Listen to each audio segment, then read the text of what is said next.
Yo, what's up, DJ? Oh, What's up, my everybody? man. Thanks for having me. Dude, you get me hyped every single time. I love it. Appreciate you. My pleasure. Lulu, how you doing? Things are well, thank you. Having a Cool, great cool. Friday. Good. Thank you everybody for joining Dope People, our weekly series. We have a good one on careers today. We just bring in people that we think are dope throughout the industry, and I'm excited for this one. Lulu, who do we have? So we're super excited to welcome back David Belsky. He was one of our quarterly series speaker and super excited to have someone from his world coming to talk about a very timely topic, which is jobs and careers in cannabis. And what we love about David is he actually comes from the cannabis industry.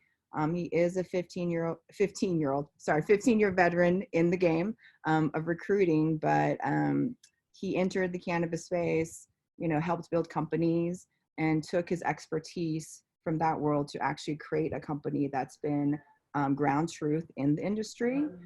So we love companies like that. We love people like that who are bringing their learnings from experience and sharing that with other people that are interested. So thank you, David, for that.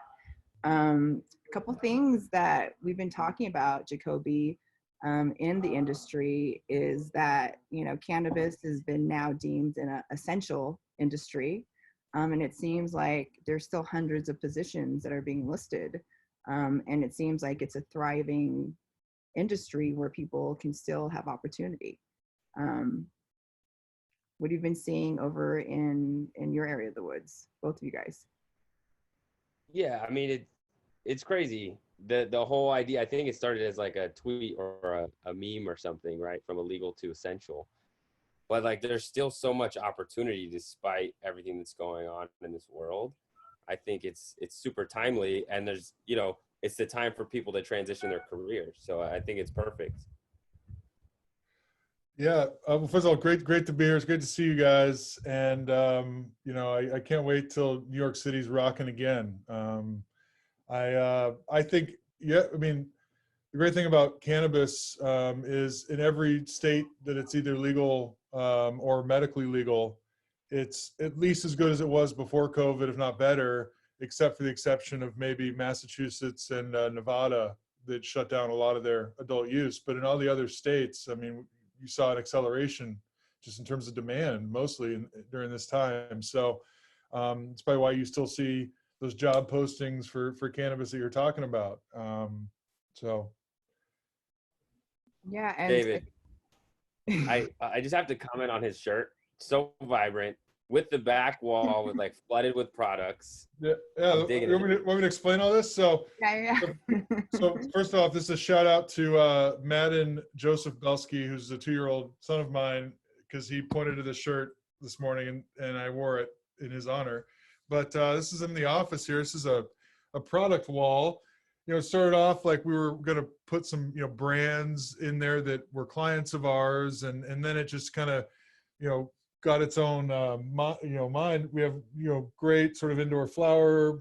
This was supposed to be a vape wall, but ended up, a lot of pre-rolls kind of crept in there, edibles, and then it just, more flower. And yeah, that's what, when legal cannabis comes to other parts of the country, you're going to be able to walk into stores and see beautiful packaging like this. And maybe next time I'll show you guys the swag wall, okay?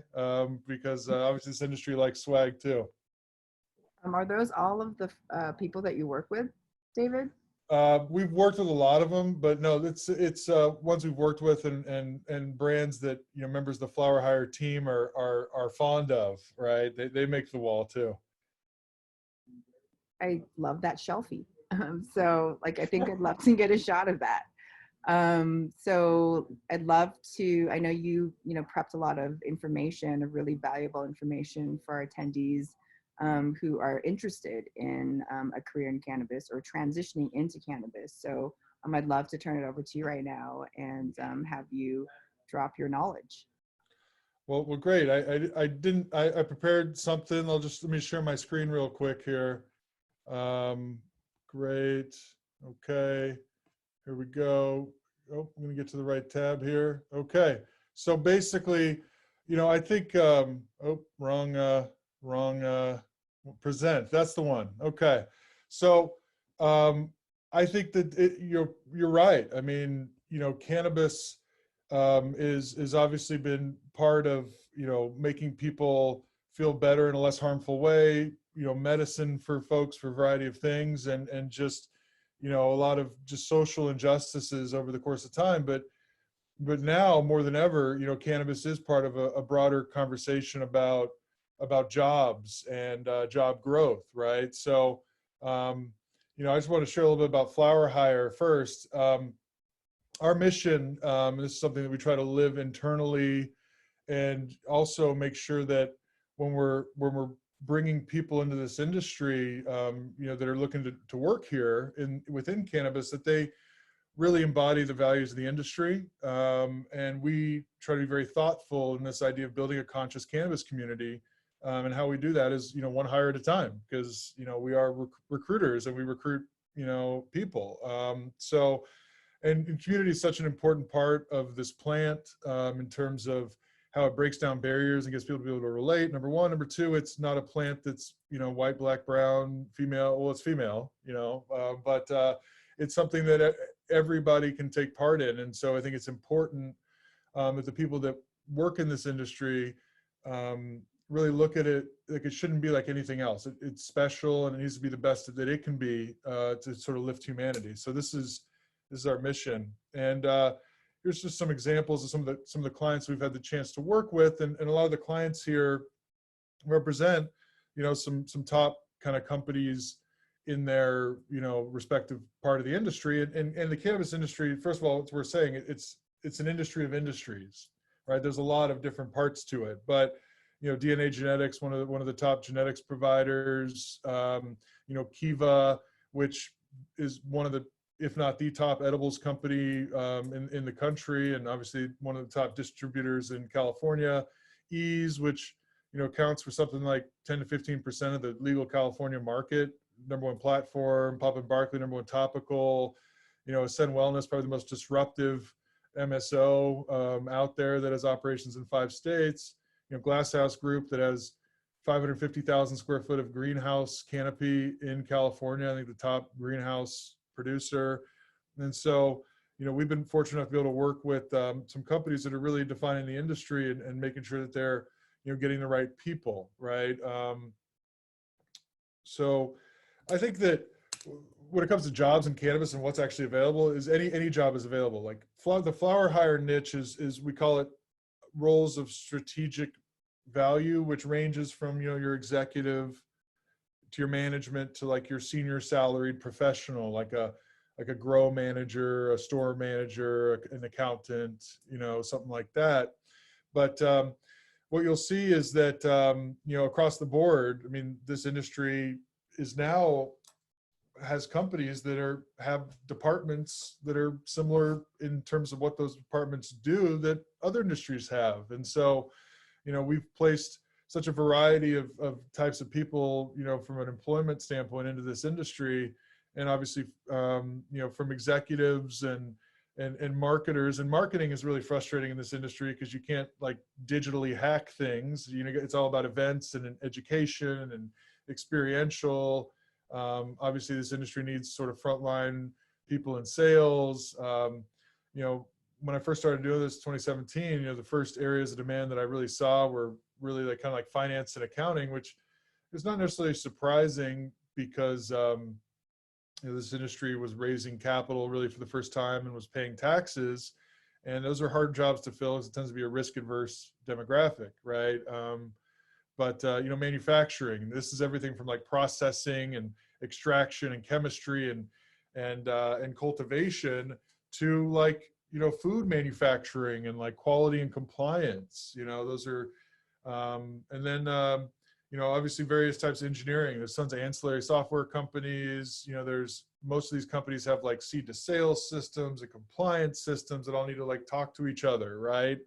And then obviously you have people that, work in cultivation as trimmers, and people work in stores as bud tenders, patient advocates, depending on where they are in the country is what they're called, drivers, warehouse picker packers, machine operators, everything, right? So literally across the spectrum, jobs in this industry, right?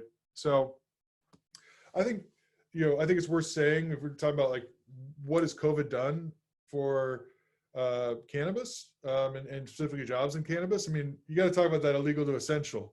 I know a lot of people take credit for that term, but it's, what that means to me is that, for cannabis, this gives the world the opportunity to see really what it is doing, which is providing jobs for people, often, in communities that have lost, middle-class jobs, but also, it provides tax revenue for states. So I think this idea of, cannabis right now is part of a broader narrative around job creation that this country needs after 40 million people have lost their job based on this, crazy COVID situation, right? So I do think, and again, nothing really makes sense in how cannabis is, works from a regulatory standpoint, but this has got to provide some amazing, tailwinds to push this industry forward, to make states where it's already legal open up facilities quicker, and make other states, pass at least medical programs just to look for jobs, right? So on that note, companies are still hiring across all levels. In March, from my vantage point, there was no slowdown in terms of companies hiring, frontline workers, drivers, retail associates, people that are going to man the curbside for curbside pickup, people to work in cultivation.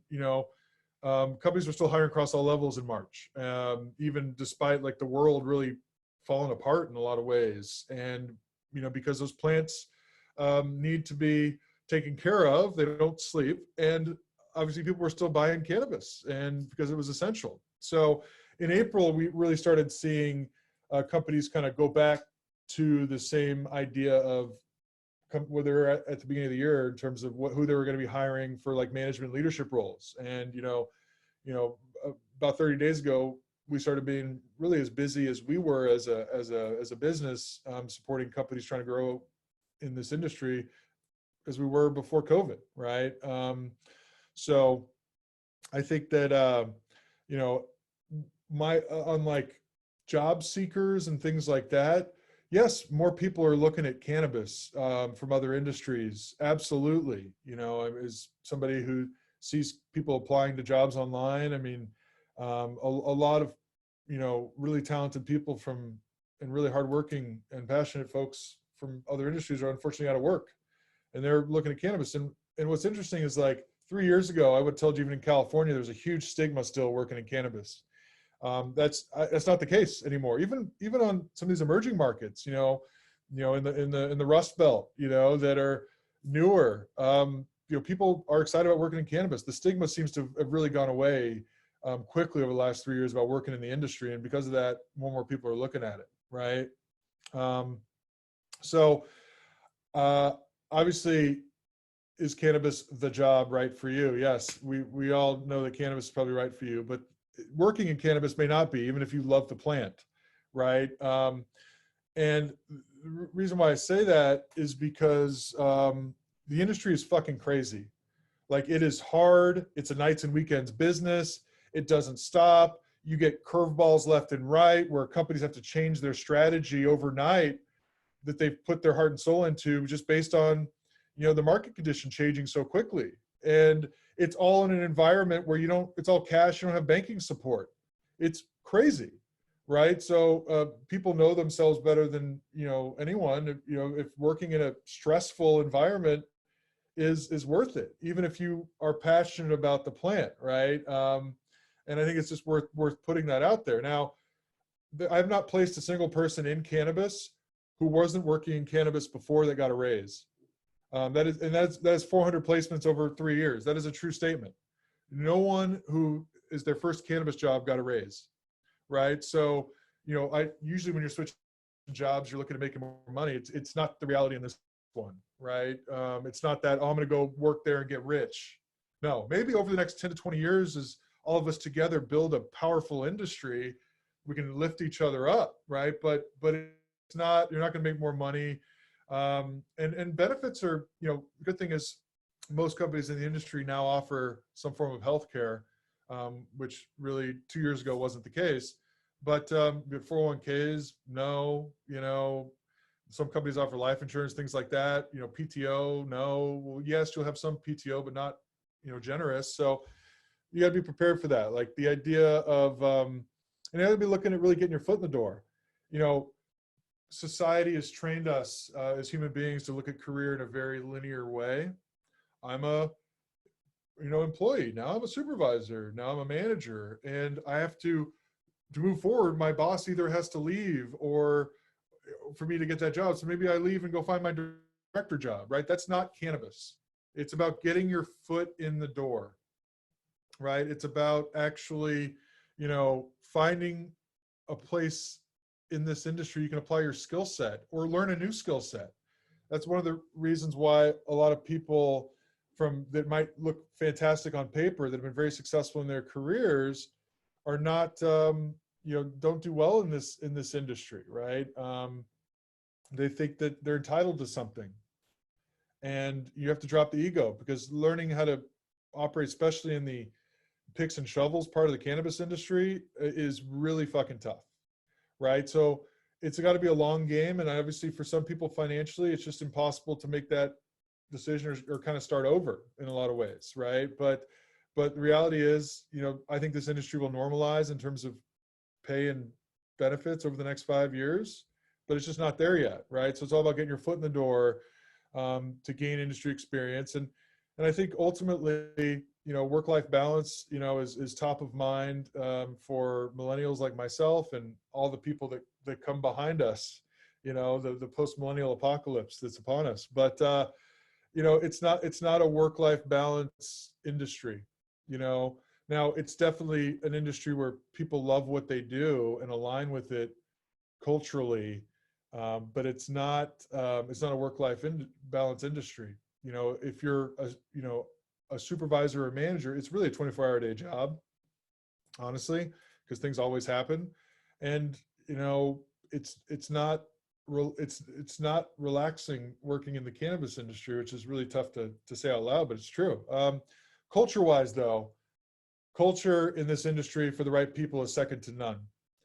In that, the people that work in this industry, that we try to identify the DNA, because you can on paper look at 10 bullet points on a resume and be like, oh, this person could do the job, but this one's so much more important about the DNA of this person.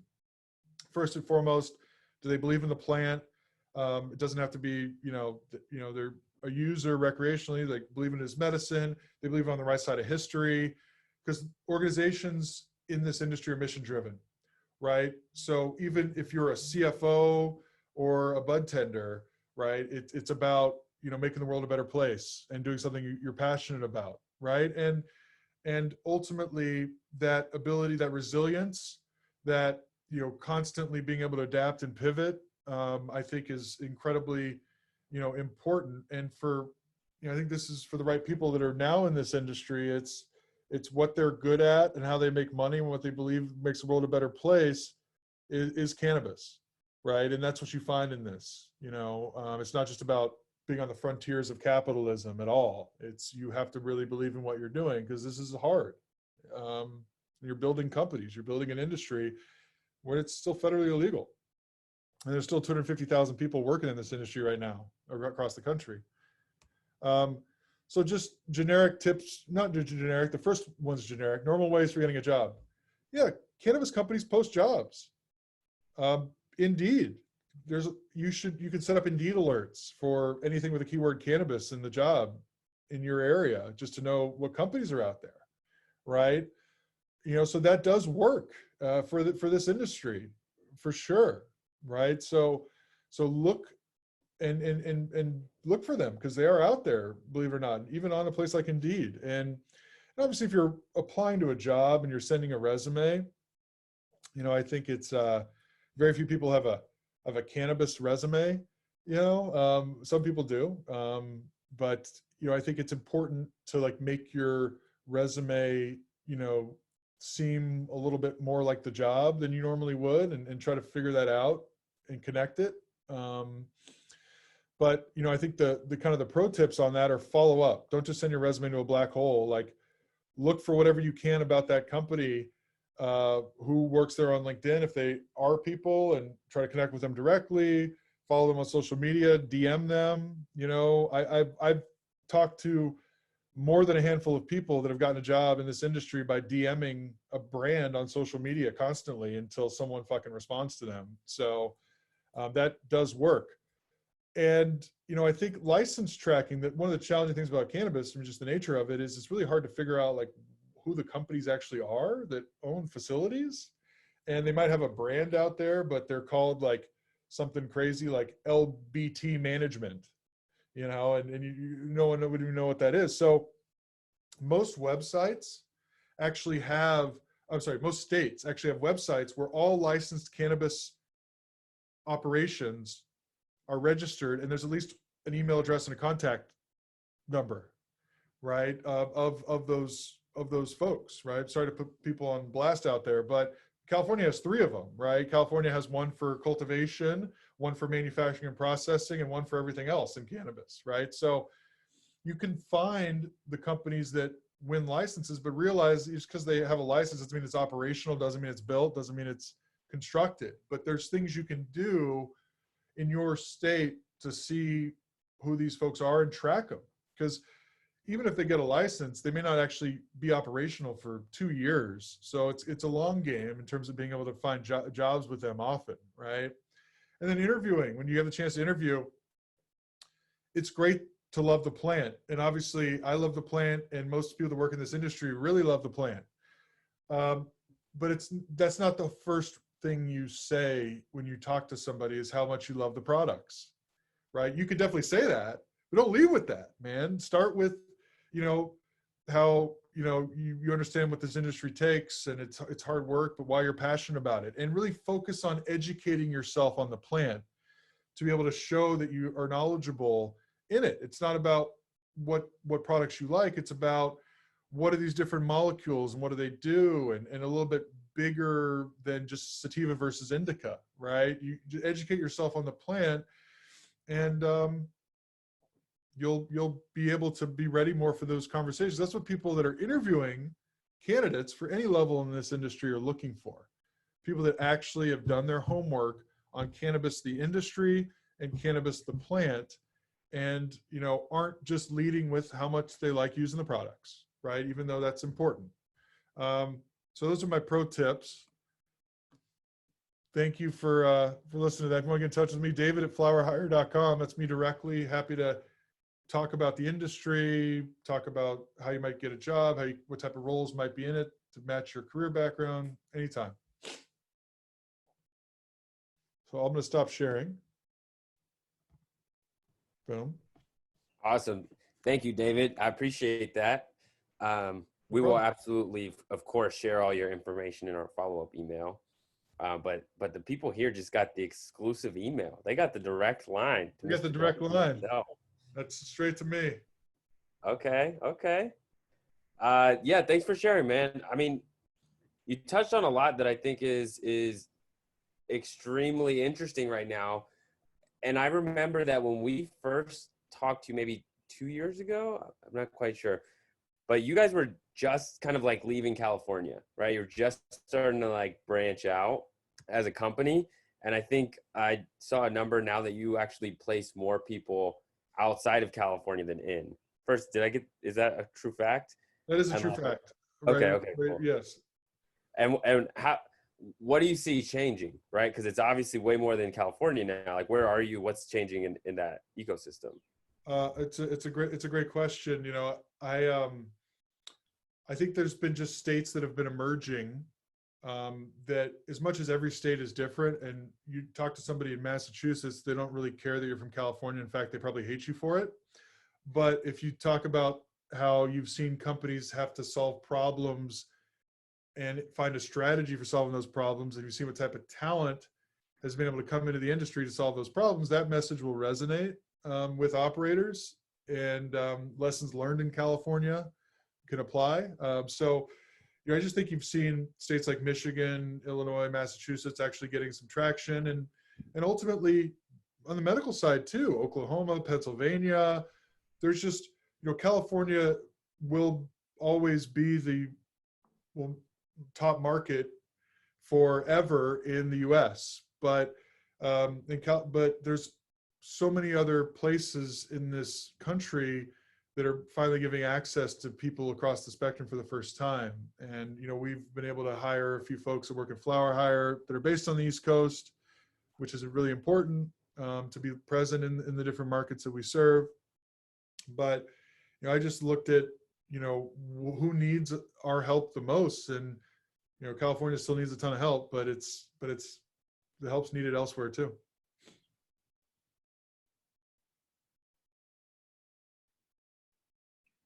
I want to ask a question from like a potential candidate point of view. So Sure. if I wanted to reach out to FlowerHire, can you tell me a little bit about the process that I would go through with your company? It's a great question. I think the obvious thing is, we would A, respond to you and set up a call, or B, let you know that we're going to let you know as soon as we have something in your area that could potentially match, and get in touch with you. But so much more of what we do on the candidate side than I ever did before in other industries is education. We've kind of talked through some of the points today, but, when you talk to somebody on my team, it's about what it's like to work in this industry, answering questions along those fronts. And really, I don't believe in honesty and transparency. This industry is not for everybody. So we really want to just level set there before we ever proceed in introducing you to a company that might be hiring, just to make sure it's something that ultimately is a fit. And then, because there's not a lot of information online about many of the companies in this industry, we then seek to educate about what companies we're working with, who started them, where they're operating, what their plan is, and then go into specifics there. But, that's the general process is, education first, and then we talk through what our specific clients are and what they are not, right? I've been seeing like a lot of these online, how to become a bud tender, or how to learn about the industry. Do you guys have ones or groups that you work with that you think are really helpful? Like, how can I prepare myself to jump in if, because we get a lot of questions like, hey, I want to go into the industry. And there's just kind of an expectation that you're going to get in there. And I love this conversation we're having with you, because you're setting realistic expectations about like what the industry is about. So, how can I prep in the meantime before I call you, or what are some education programs that you like? It's a great question. I mean, I think, Oaksterdam, University is one that always comes to mind. And I don't really off the top of my head know of a ton of them that I would recommend. I think look at all of them, like Rocky Mountain Cannabis Consulting has some really good ones too. But the idea is, whatever the education is, do it, right? Because again, when you finally get the opportunity to interview at a company in this industry, you're going to have to talk through what you know about the plant and what's important. So I think you can, anything helps, from actual platforms and educational websites to just following news in the industry. Like I tell people that all the time is, New Cannabis Ventures is an example. There's an app you download on your phone, and it pushes, what's happening, like moving and shaking in the industry. Newsletters, like Weed Week is a great example, right?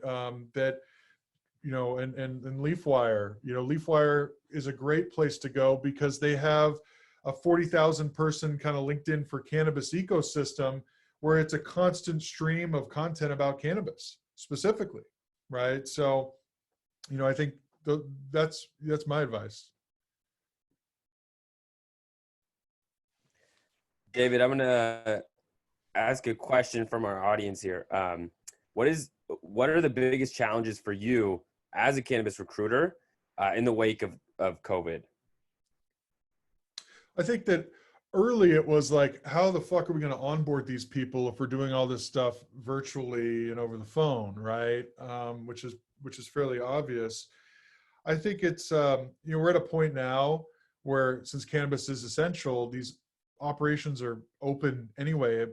It looked just like they did 100 days ago, right? So companies have gotten over that, and they still might be doing a little bit more over the phone, but they're meeting people in person to make hires, and obviously if people are personally afraid of that type of stuff, then just hold off in terms of looking for a little bit longer, right? And it's a personal decision, but other than maybe some operators just kind of waiting and seeing because COVID is a really unprecedented thing, there hasn't really been a lot of shifts. Companies are making hires, people are starting jobs.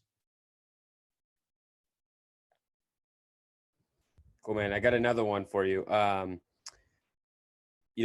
Obviously throughout all industries, working from home is becoming huge, right? What I really like is industries that kind of said it wasn't possible, like schools, all of a sudden within like a couple weeks shifted over and showed that like we can do it. It was just like bureaucracy holding us back. But that being said, does that present a unique opportunity for, let's say, like people in New York or East Coast candidates that wanted to work in California, maybe didn't want to relocate? Are you finding that to be advantageous, or is it that cannabis companies aren't too flexible there? That's a great question.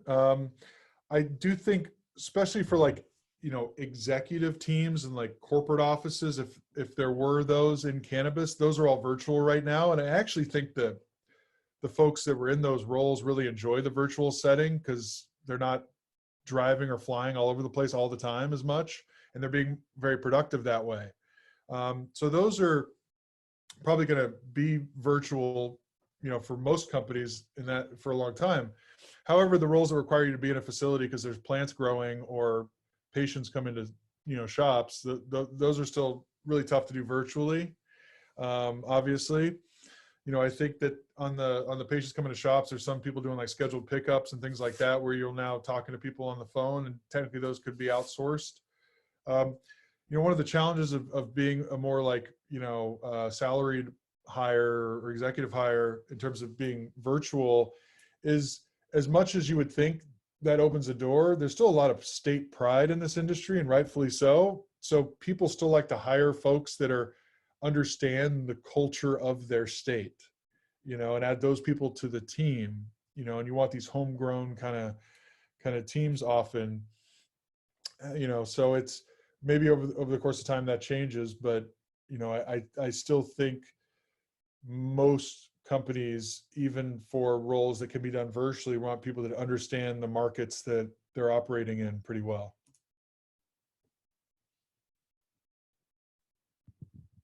I have one more question for you, David. Sure. So, there's so many cannabis companies out there now, right? And it's getting more and more, especially with like the kind of explosion that happens in California.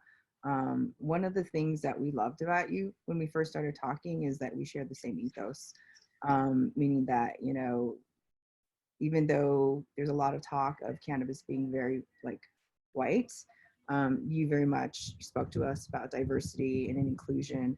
Tell me about the types of companies that you guys work with and why. I mean, that's a great question. I mean, I think maybe it's a sign that it's 2020, or maybe it's just how this plant really is a plant of the people, so to speak. But at top of mind for almost every single client without exception is the importance of hiring diversity for even in leadership roles, right? And if you look at over the course of our experience, we've placed more, women and people of color than white males into this industry to now, right? So I think we like to look for companies that have a story, but also going to be around a year from now, that treat people fairly, And that, you know, I think that's really important in our screening process, is to make sure that there are places that, you know, I can sleep at night putting people to go work, right? And I think that's really, really important, right?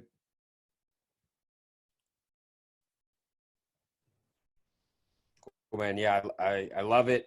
I love that we asked that a year or two ago when we met in New York, and it still reigns true today.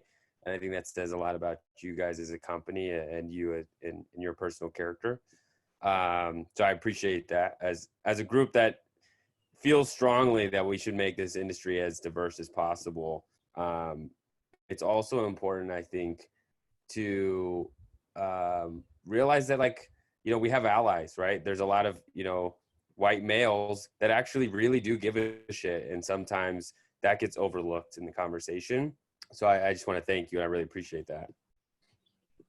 You know, probably, I mean, at the end of the day, like, this plant should lift people that have been victims of the drug war, and often even social equity programs fall short, because even if you get a license, you still need a ton of money to freaking open up shop in this industry. Totally. You need the capital requirements of, like, opening up agricultural manufacturing facilities. It's ridiculous, right? But I think that, you know, more and more, I'm refreshed just to see that operators are pledging to support organizations like Last Prisoner Project, which is fantastic, and other programs. You know, in some states have done a really good job of incentivizing employers in this industry, of hiring people that have cannabis crimes too. Some better than other states, right? But, you know, there's still a lot of work to do.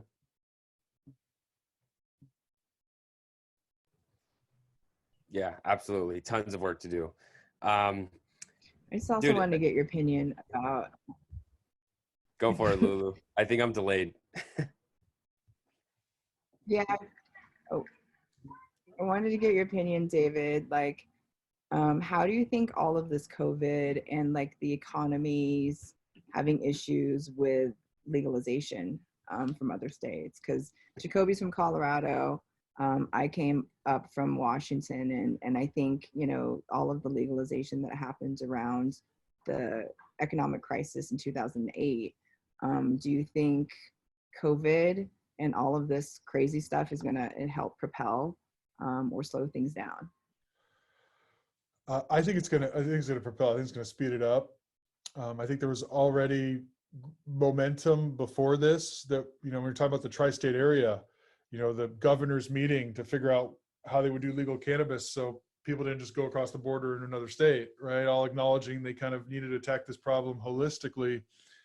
I think it's going to accelerate. I think for states, again, that have been really slow to issue licenses, they're going to be incentivized to move it forward quicker to create jobs in their economy. And hopefully even holdout states that have no cannabis activity are going to focus on bigger issues, right, than trying to hold on to some ideals from 45 years ago that aren't relevant today, so that they can create jobs and fund things like education and roads from cannabis tax. So I'm hopeful for that.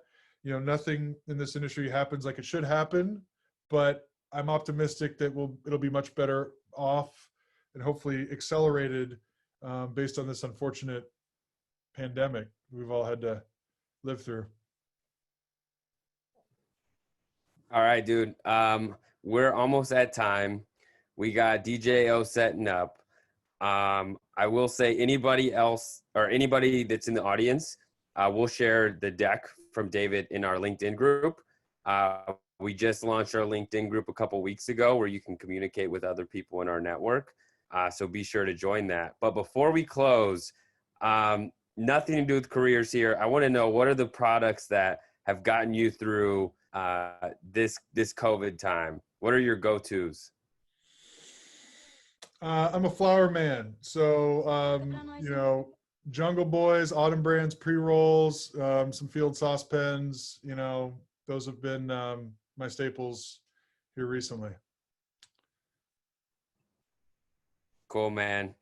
Love it. Keep the flower alive. It's not going anywhere. Yeah, oh, absolutely. Thanks again for joining. Thank you, everybody that attended. We appreciate you. We'll send a follow-up with more information about FlowerHire. And if you're looking for a job, you know who to talk to.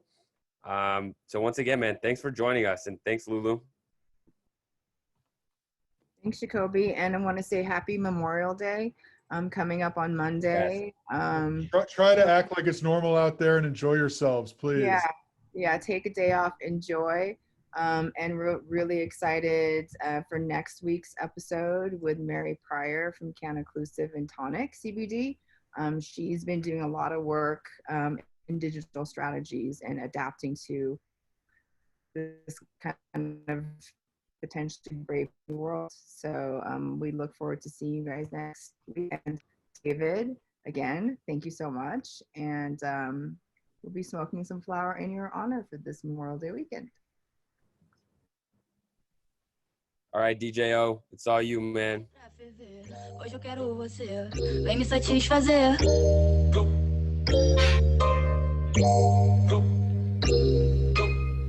Marca pra nós se ver, pode ser pra ferver. Hoje eu quero você, vem me satisfazer.